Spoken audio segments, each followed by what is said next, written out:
Halo, apa kabar pemirsa TVR Parlemen dimanapun Anda berada? Berjumpa lagi bersama saya Alfat Rizky dalam program TVR 17. Tepat pukul 17 waktu Indonesia Barat kami hadirkan kepada Anda sejumlah informasi paling baru dan menarik seputar kinerja kegiatan DPR RI yang telah disajikan oleh redaksi TVR Parlemen. Inilah TVR 17 edisi Selasa 23 Agustus 2022.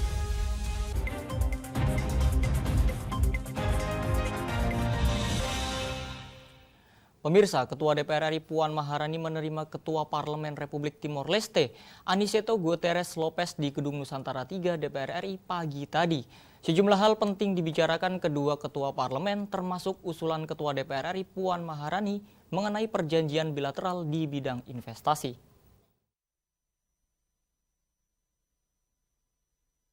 Ketua DPR RI Dr. Honoris Causa Puan Maharani menerima Ketua Parlemen Republik Timor Leste, Aniceto Guterres Lopez di Gedung Nusantara 3 DPR RI pagi tadi.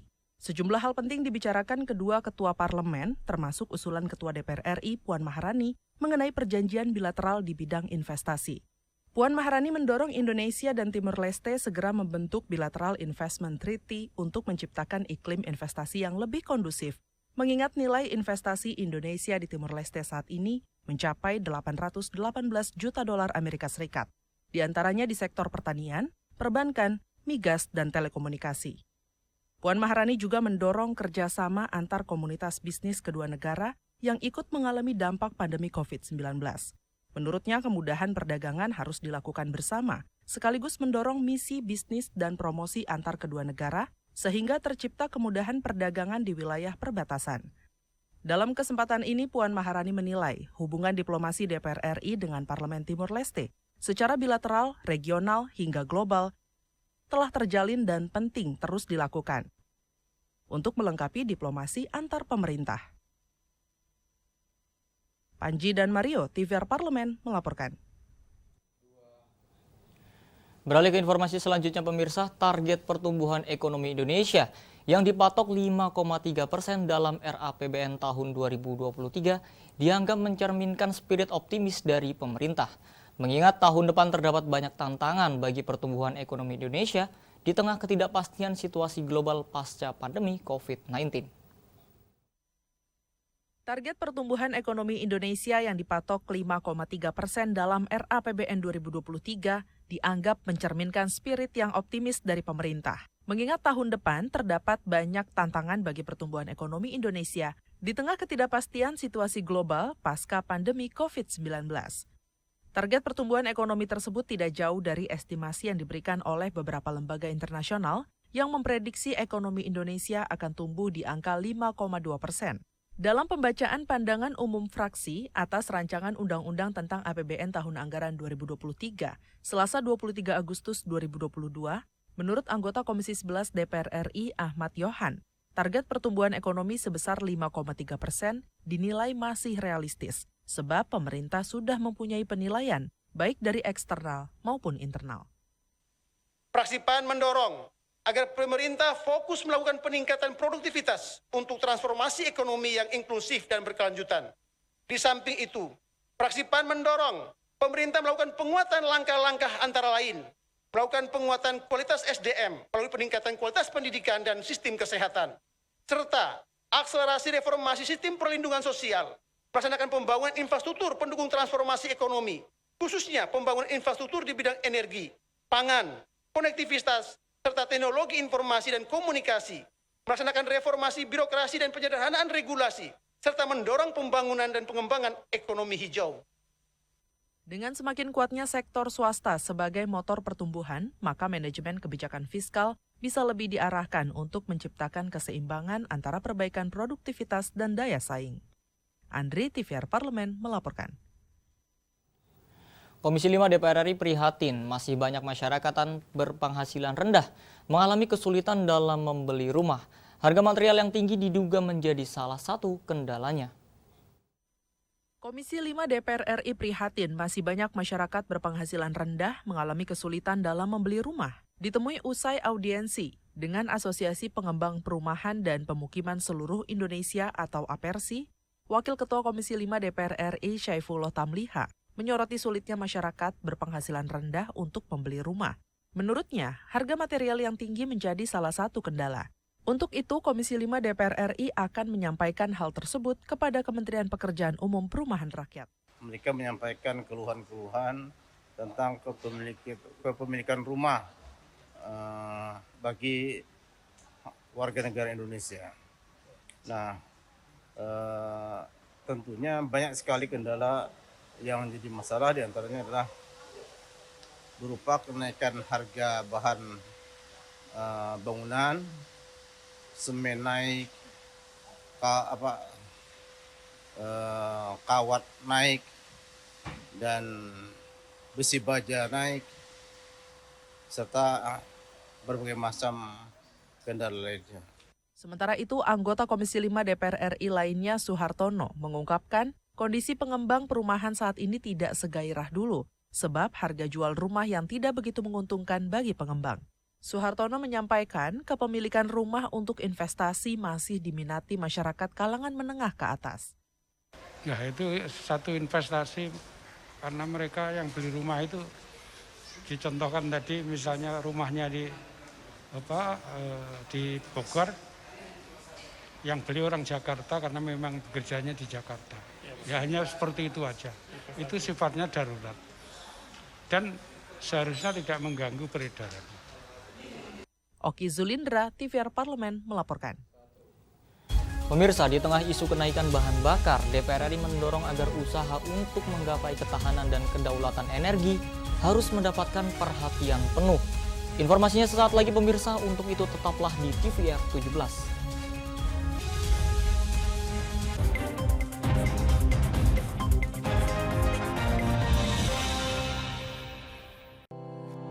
Tugas dan fungsi DPR RI sangat penting bagi negeri ini sebagai pengemban amanat rakyat. Namun tidak banyak yang tahu apa saja fungsi dan tugas dari DPR. DPR mempunyai 3 fungsi pokok, yaitu legislasi, anggaran, dan pengawasan. Ketiga fungsi tersebut harus dilaksanakan dalam kerangka fungsi representasi yang mengedepankan kepentingan rakyat berdasarkan aspirasi masyarakat dan untuk kesejahteraan rakyat.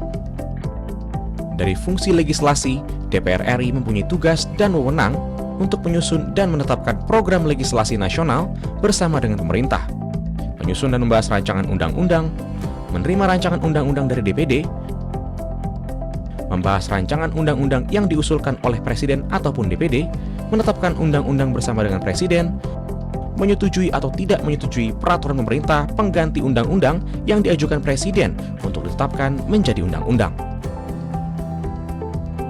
Sementara, fungsi anggaran membahas dan memberikan persetujuan atau tidak memberikan persetujuan terhadap rancangan undang-undang tentang APBN yang diajukan Presiden, memperhatikan pertimbangan DPD atas rancangan undang-undang tentang APBN dan rancangan undang-undang terkait pajak, pendidikan, dan agama, menindaklanjuti hasil pemeriksaan atas pengelolaan dan tanggung jawab keuangan negara yang disampaikan oleh BPK, memberikan persetujuan terhadap pemindah-tanganan aset negara maupun terhadap perjanjian yang berdampak luas bagi kehidupan rakyat yang terkait dengan beban keuangan negara.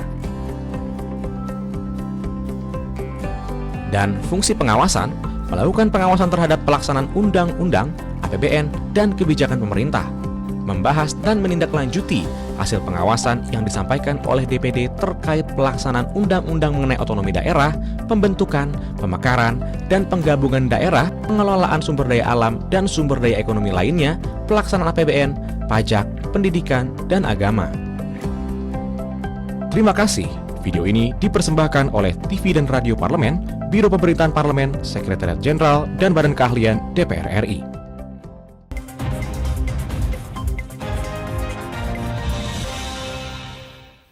Kembali pemirsa di TVR 17, pembangunan sangat bergantung pada energi. Namun, apakah Indonesia sudah mencapai ketahanan energi?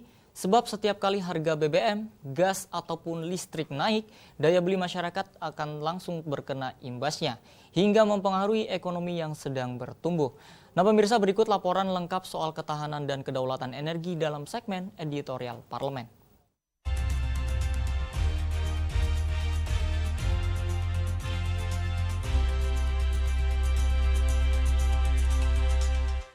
Laju inflasi Indonesia masih jauh lebih moderat dibandingkan dengan negara lain. Per Juli, tingkat inflasi Indonesia sebesar 4,9% year on year. Hal itu ditopang oleh peran APBN dalam menjaga stabilitas harga energi dan pangan.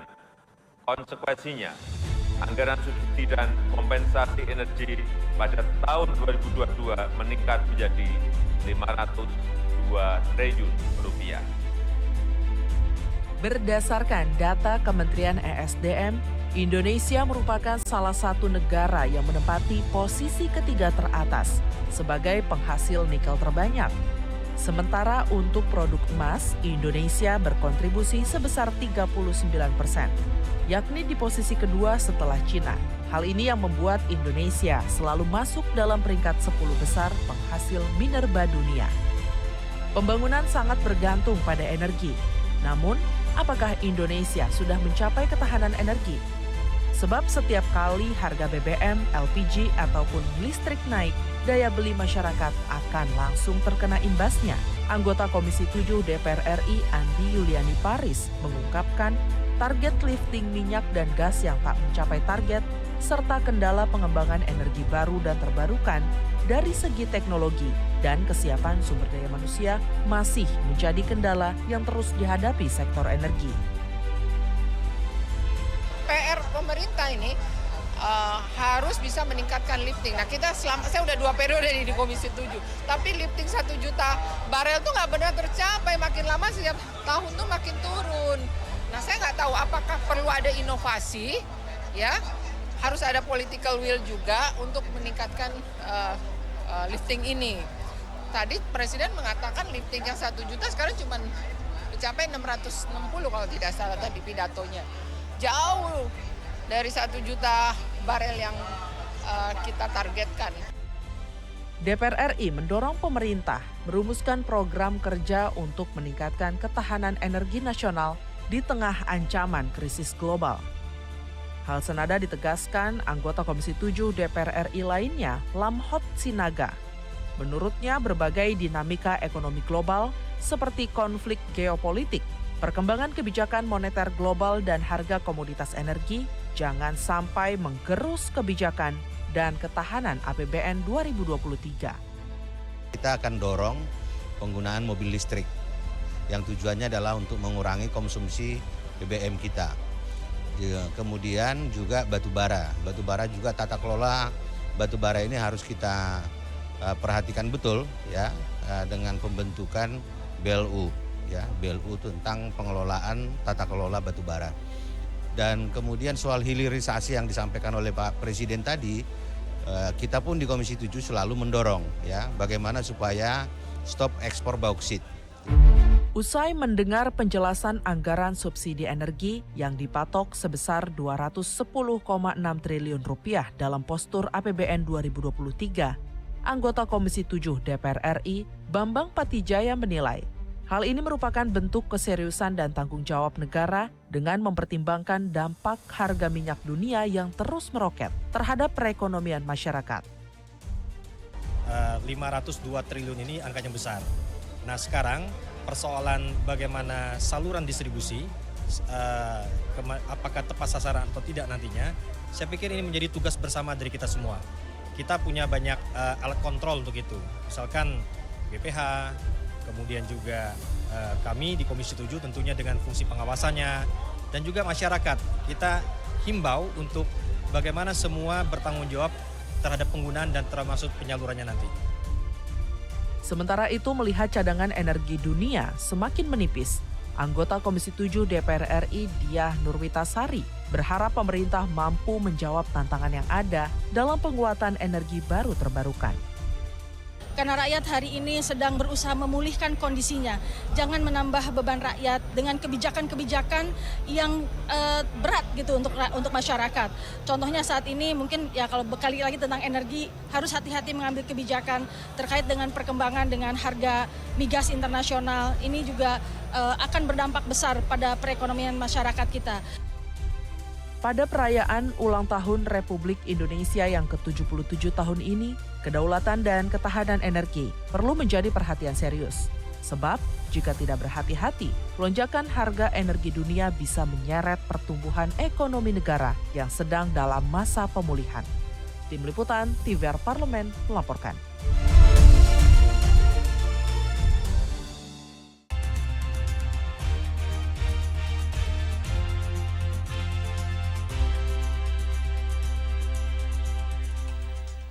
Pemirsa, aparat penegak hukum yang justru membantu peredaran narkoba harus dihukum lebih berat. Informasinya sesaat lagi, tetaplah di TVR 17.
Virus corona menjadi perbincangan dunia. Beberapa negara sudah terjangkit. Ribuan orang di Indonesia terkena virus ini. Kita perlu antisipasi dengan melakukan hal berikut. Cuci tangan dengan sabun dan antiseptik. Gunakan masker atau penutup mulut saat bersin dan batuk. Masak telur dan daging hingga matang. Hindari kontak dengan hewan. Tidak saling berjabat tangan. Tidak berinteraksi dengan penderita. Jika memiliki demam tinggi, batuk, pilek, gangguan pernafasan, sakit tenggorokan, dan letih lesu, segera periksakan ke dokter. Waspada virus corona, cegah penyakit sejak dini. Dipersembahkan oleh TVR Parlemen, Biro Pemberitaan Parlemen, Sekjen dan DK DPR RI.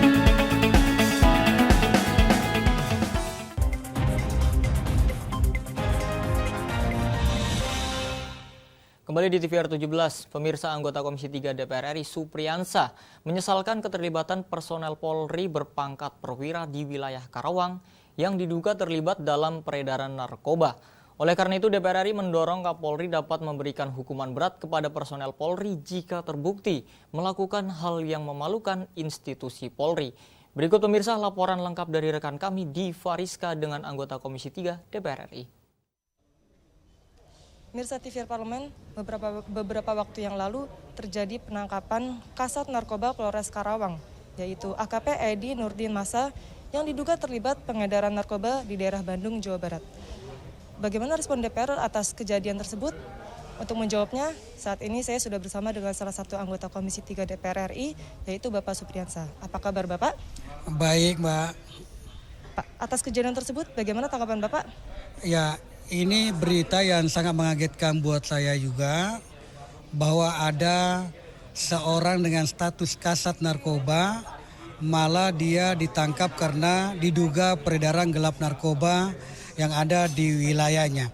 Nah, saya kira ini adalah sesuatu yang sangat bisa merusak citra daripada kepolisian itu sendiri. Olehnya itu, karena ini sangat mengecewakan, maka ke depan saya berharap semua pihak, semua anggota Polri yang diduga terlibat dalam peredaran gelap narkoba supaya diberikan hukuman yang maksimal, supaya bisa menjadi efek jera.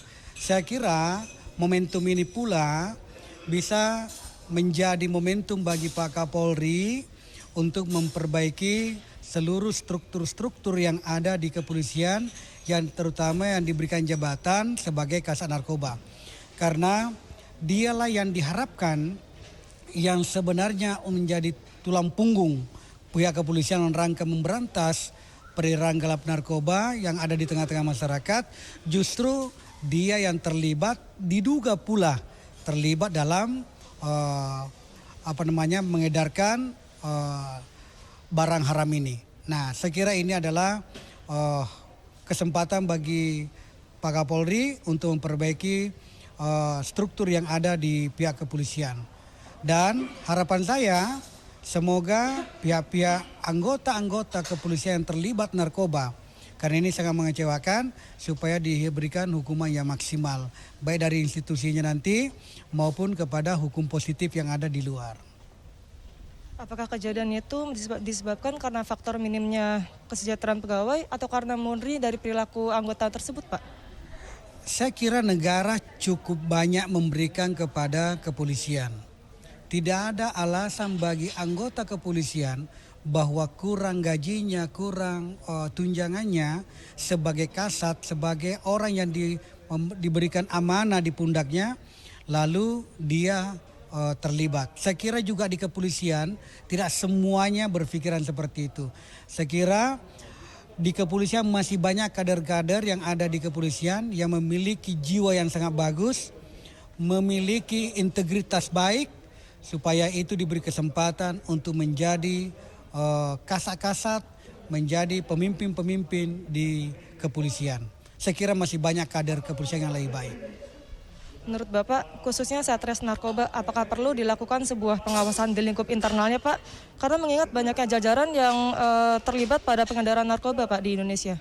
Ya, semoga dengan kejadian yang terjadi seperti ini, karena ini adalah orang yang memiliki jabatan sebagai kasat, maka semua anggota-anggota di bawah sebaiknya diperiksa kembali, diperiksa urinnya, diperiksa darahnya, apakah masih ada yang terlibat seperti kasat narkoba ini. Dan bukan hanya di kasat narkoba Kerawang, tetapi seluruh Indonesia kami harap untuk diperbaiki, bahwa anggota kepolisian yang menjadi garda terdepan dalam rangka memberantas peredaran gelap narkoba yang ada di Indonesia ini, justru itulah yang diharapkan untuk merantas, kenapa dia yang mesti terkontaminasi. Olehnya itu harus diperbaiki. Ya. Baik, terima kasih atas waktunya, Pak ya. Mirsa TVR Parlemen, demikian wawancara saya dengan salah satu anggota Komisi 3 DPR RI, Bapak Supriyansa. Diva Rizka melaporkan, kembali ke studio. Selanjutnya pemirsa, apa saja yang menjadi topik perbincangan di media online pada hari ini? Usai jeda tetaplah di TVR 17.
Terima kasih pemirsa, Anda masih bersama TVR 17. Kali ini kita masuk ke segmen media nasional. Mari pemirsa kita simak apa saja yang disoroti media nasional tentang isu-isu terkini serta tanggapan dari sejumlah anggota Dewan. Bersama rekan kami, Rini Reski.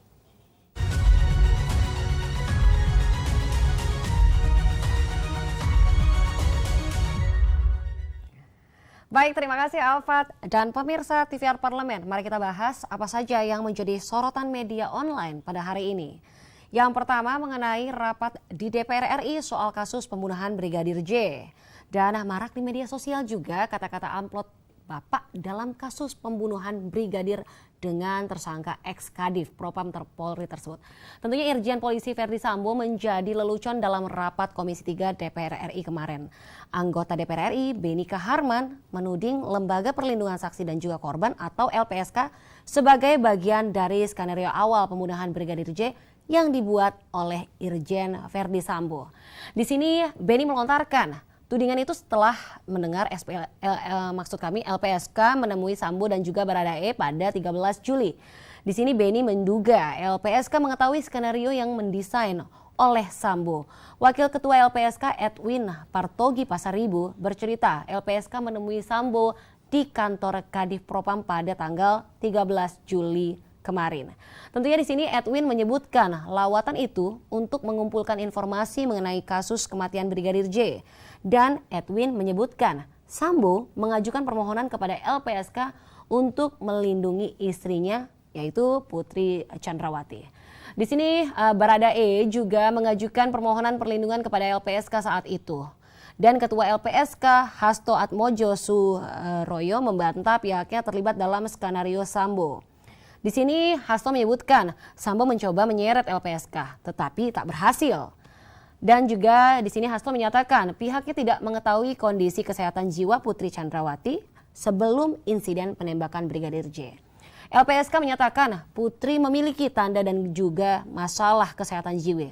Dan hal ini ditemukan usai Putri menjalani pemeriksaan medis, psikiater, dan psikologis oleh LPSK. Baik pemirsa, tentunya media sosial kita memang banyak ya, sudah 2 bulan ini memang diramaikan oleh kasus tembak-menembak ini. Dan selanjutnya yang juga menjadi headline media online pada hari ini adalah pemerintah dinilai belum siap menghadapi krisis pangan. Kita bisa lihat di sini di beberapa portal media dan komentar dari anggota Komisi 4 DPR RI Andi Akmal Pasludin melihat sikap pemerintah Indonesia yang tidak siap menghadapi krisis global. Di sini Andi mengatakan pemerintah belum bekerja optimal mengamankan harga komoditas pangan di Indonesia.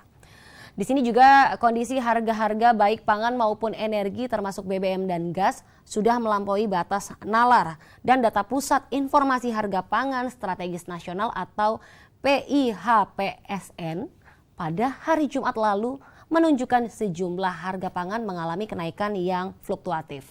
Mulai dari harga telur yang naik sebesar 0,83% dibanding hari sebelumnya. Daging ayam naik sebesar 0,58% menjadi Rp34.650.000 per kilogram.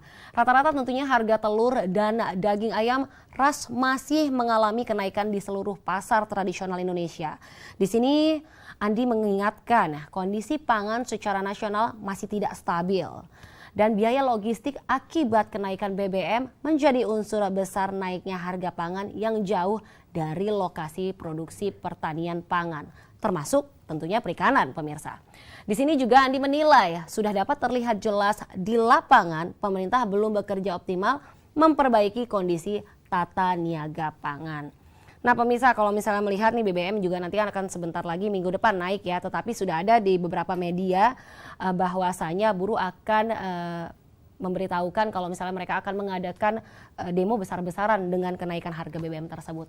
Baik, itu tadi headline media online pada hari ini yang saya sampaikan mengenai kasus pembunuhan Brigadir Joshua dan juga mengenai pemerintah yang dinilai belum siap menghadapi krisis pangan. Kembali ke rekan Alfat.